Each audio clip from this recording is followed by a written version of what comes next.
Cinnamon creme brulees. Rich, eggy, lovely dessert. Lots of caramelised sugar on the top.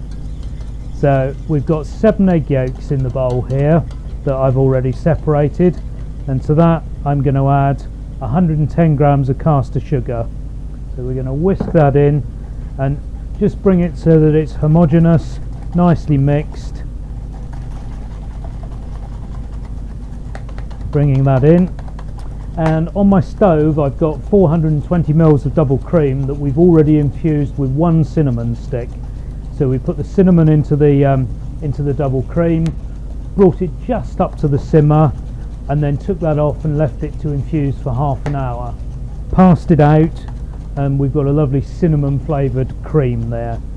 Eggs are nicely beaten up, and I'm just going to add my hot cream, and we're going to whisk that into the yolks, just gradually. And this tempers the yolks, it starts to warm them up, starts to cook them, so that you don't scramble the custard. So we don't need to put all of this in, but we'll put about half of that in. We'll go back onto the heat.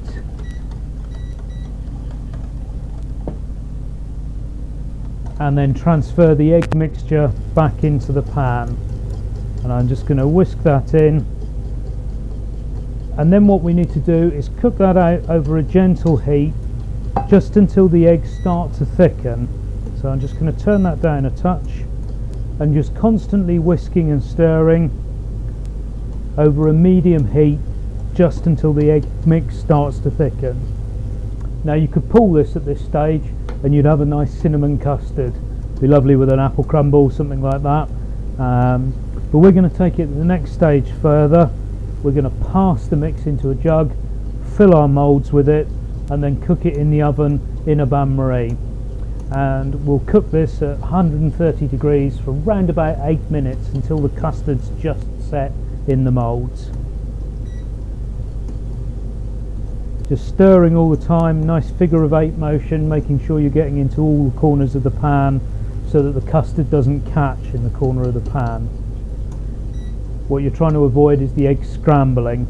So it's a very controlled heat, just bringing it up gently.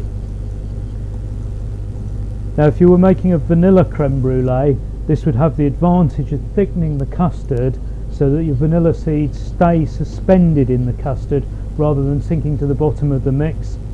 And then when you've made your brulee, you dig through it and you get this layer of vanilla in the bottom rather than it being interspersed throughout the custard. So that's just thickened nicely. Just pop that down, turn the stove off. We're going to pass that through a chinois just to get rid of any little bits of scrambled egg that we've got. Just take that to there, and away we go. This I'm then going to pour into my moulds. You only want those about 2/3 full, and then they'll be ready for putting in the oven. Put the tray in the oven, then fill it with hot water, and about 8 minutes, and they should just be nicely set. Here's some we've chilled already. These have been cooked and chilled, and I've dusted the top with icing sugar, and we're going to brulee that. I prefer icing sugar because it caramelizes much more quickly, and that avoids overheating the surface area of the brulee so that you still get that nice crisp shell but a nice cold brulee underneath. And then we're just going to turn the moulds on the sides. These are just stainless steel rings that we've wrapped with cling film and then foil.